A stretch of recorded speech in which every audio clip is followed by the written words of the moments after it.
For the latest in strategic affairs, subscribe to our YouTube channel. Click the bell icon for updates. Hello and welcome to StratNews Global. I'm Nitin Gokhale. The Russia-Ukraine conflict has been discussed threadbare through various aspects and through various angles.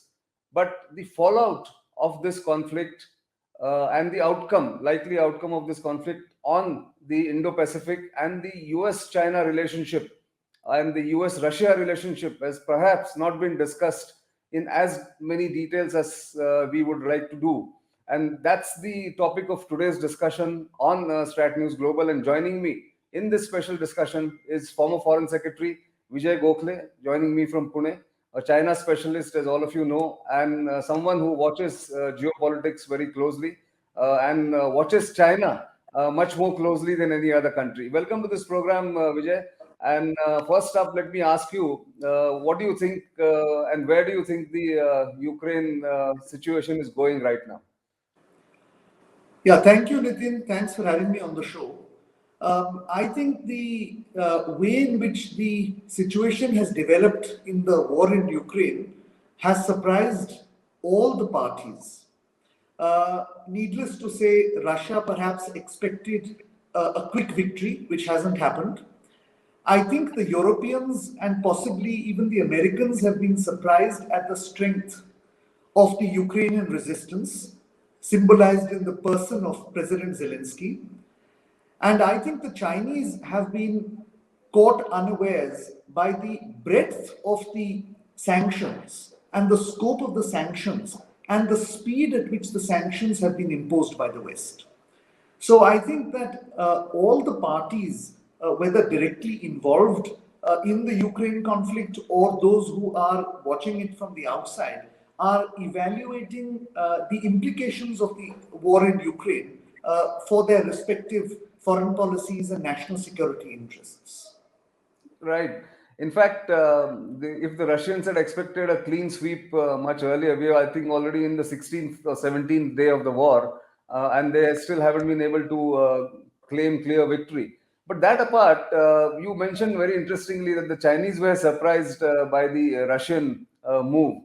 Do you think when President Putin went to Beijing for the Winter Olympics, he would have briefed the Chinese on his possible approach to Ukraine? But did he keep it from them that he was launching the invasion, or how do you think the Chinese must have been briefed about what was going to happen in Ukraine? Nitin, that's a question to which there will be no definitive answer, except perhaps by President Putin and President Xi Jinping. But I suspect that a number of countries were aware of the possibility of conflict. And in their scenario planning, the Chinese, because they are a permanent member of the UN Security Council and a close partner of Russia, would have taken this into account. Nonetheless, I do believe in that school of thought which thinks that even if some indication may have been given by the Russian side to the Chinese side prior to the war in Ukraine, I doubt very much that the full details would have been shared with anybody. So in that sense, I think the Chinese would feel a little let down because they have been close allies, close partners in that sense. So now, having seen this a fortnight-long conflict in Ukraine and the Russian moves, how do you think the Chinese are looking at the fallout on their relationship with the US and, of course, the relationship with the Russians? Nitin, whatever one might say about feeling let down, countries don't decide their foreign and national security policies on that basis. If you look at the statement the Chinese foreign minister made on the 7th of March, and that was almost 10 or 12 days after the invasion began, he described the relationship between China and Russia as rock solid. He also said that the two countries will jointly oppose, and I want to particularly flag the word jointly. Both countries will jointly oppose attempts by the United States to revive the Cold War. He also indicated that Russia had legitimate security concerns and that any solution to be balanced and sustainable, would have to take these into account. So, all in all, despite whatever disappointment they may have felt, the Chinese have stood behind Russia, at least in the diplomatic sense. Now, from the Chinese perspective, I think there are two priorities. And both these, of course, will have geopolitical and geo-economic implications outside Europe. The first, of course, is the Chinese are presumably very carefully studying what implications the sanctions will have on the Russian economy in order to identify the vulnerabilities and weaknesses in the Chinese economy with a view to hardening it so that future Western assaults of a similar nature cannot be mounted against China. Secondly, I think they will be watching to see how President Putin's government fares against these economic sanctions. I think it is their objective and a core part of their policy to ensure that President Putin does not suffer a setback and does not and that there is no regime change in Russia as a result of the economic sanctions. Because to my mind, the current government of Russia is the best guarantor that Chinese can have for its own regime security. Any successor government which will be more accommodative to the West is likely to be less advantageous to the Chinese. And if there is one nightmare, if I can call it that the Chinese have, it is encirclement by Russia to its north and west and by the United States to its east. Therefore, it will take whatever steps it has to avoid that nightmare scenario from emerging. Yes, in fact, interestingly, you said about the sanctions. I think the Chinese would be aware of the weaponization of various financial instruments, also the social media platforms. Of course, that doesn't affect the Chinese so much, but the financial instruments that they have. So, when you say that, is it in a likely scenario of the Chinese moves against Taiwan, or generally, if there is a larger Cold War? 2.0, let's say, which will worry the Chinese that the West will go against them. Which scenario would you think are they looking at it from? I think it has been clear for some time that China sees a sort of confrontation emerging between itself and the United States. Although it rarely refers to the United States by name. But if you see the press conference that the Chinese foreign minister held on the 7th of March, there were a number of references to a strong country that wants to protect its hegemony. And that's obviously the United States. Now, I presume, therefore, that China is planning for a scenario where something of a similar nature to what is happening to Russia's economy may be directed at the Chinese economy as well. And therefore, it is watching the unfolding of this conflict very, very carefully. The military lessons are, of course, important for China and indeed for every other country as well. But my sense is that the focus is not on the military lessons. It is on the economic and financial lessons of this Western tussle with Russia. Indeed. In fact, there's an interesting term that Wang Yi used in that press conference, 5432. Where he refers to all the alliances that are standing against China or are developing against China. India is part of that. I mean, India has abstained from the UN resolutions, like China has in many cases, balancing the foreign policy there. Obviously, there are military lessons even from India for India. You would think, I would think. But for the Chinese, the economic lessons, like you said, are more important, I guess. But if you see, they're also not completely ruling out a talk or discussion with the United States. In fact, as we speak, I think the top US and Chinese leadership are going to meet in Rome today. So do you think the Chinese are keeping that option open of dialogue with the United States and make sure that they don't get completely out of the picture? Yes. So I think they have two objectives. The first is to ensure that President Putin's government survives this crisis. and the second is to preserve that relationship with Russia without collateral damage to the Sino-US relationship. If that means that China needs to talk with the United States in order to work jointly with them to bring an end to this conflict, so that President Putin's government is not affected or is not weakened, then China will do so. And I think the discussions which will take place in Rome later today are perhaps the first step in that direction. What about India's likely role? India is talking to both Ukraine and Russia and have reached out to both the presidents. Do you think India has a role to mediate or even to influence any of these decisions? That's for the government to answer, Nitin. I can't.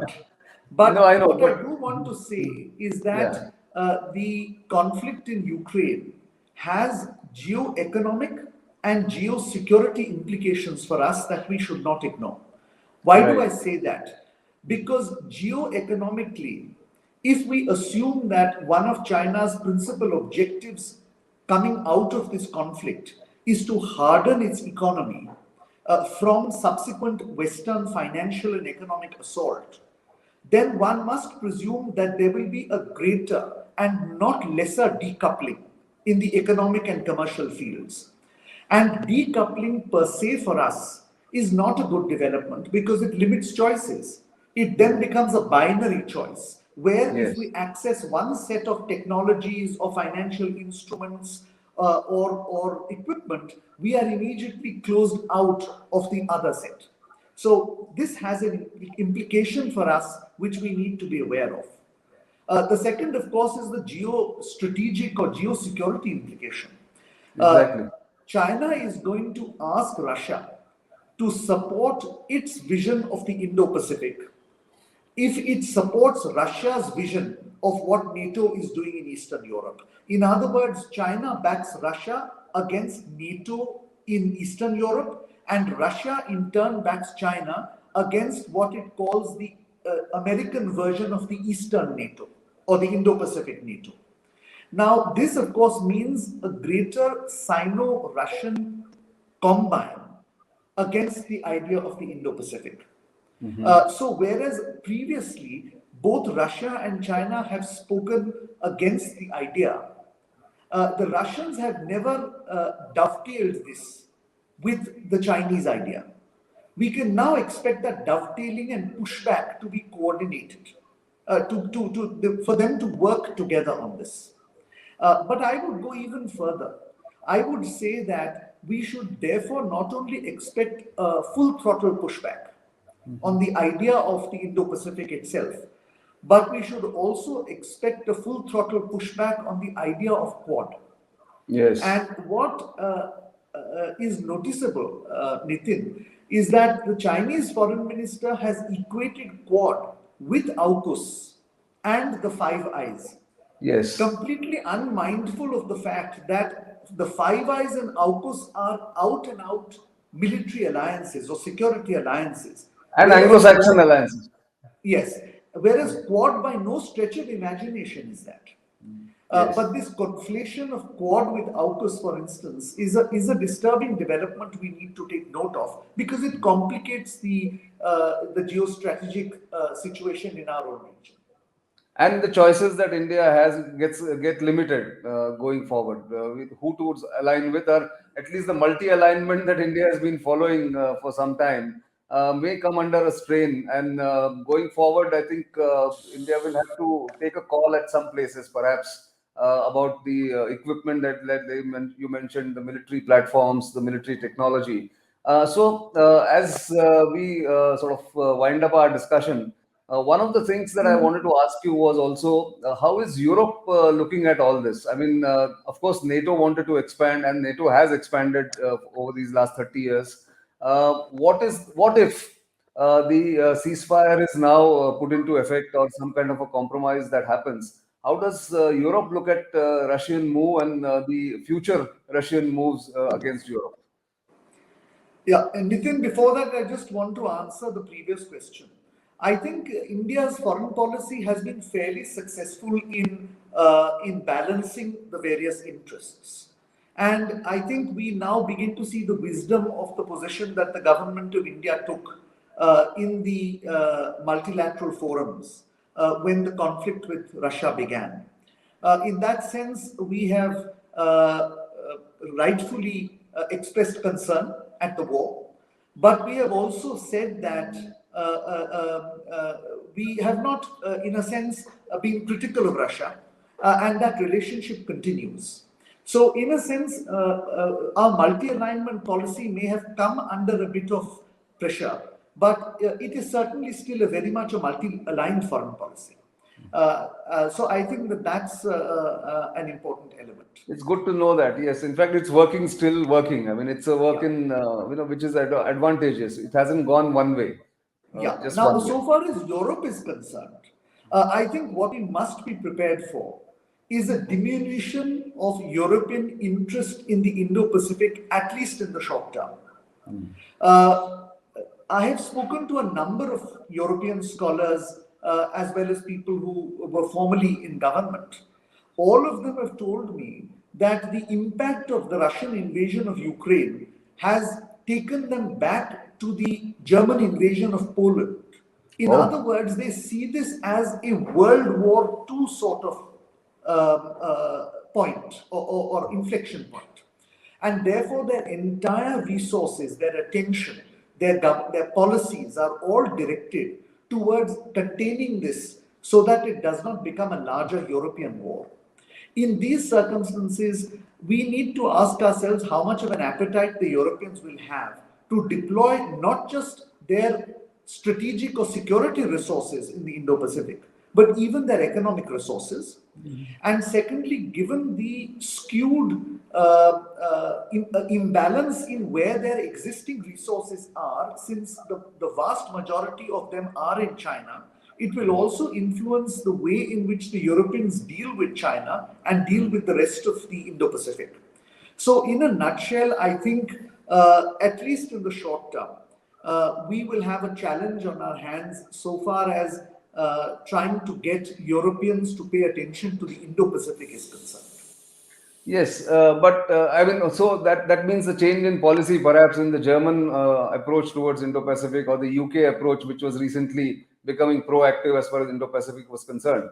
That's what you are hinting at. But one final question about India-US relationship going forward. The US, does it understand India's compulsions in the kind of stand we have taken in the multilateral forums vis-a-vis this war? Or will the establishment in the US bring India under considerable pressure about decoupling from Russia or even China going forward? Publicly, the Americans have said they understand India's position. I am given to understand that privately they are much more critical of the Indian position. This is not an unusual situation in which we find ourselves. I think we should be able to navigate out of this position. The fact is that our strategic partnership with the United States is a very important element in our foreign policy.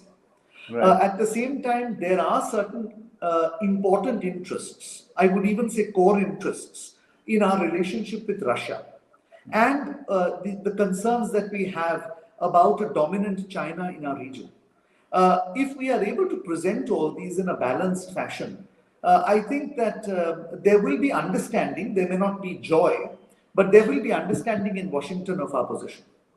That's well put, I think, Vijay. Thank you very much for your insights, and I think it's still unfolding. The war is not yet over, and we'll have to see how it pans out. But interesting, positions and interesting balancing acts that all nations are doing right now. We will come back to you with more details and more questions when things settle down a bit. But for the moment, thank you very much for joining us.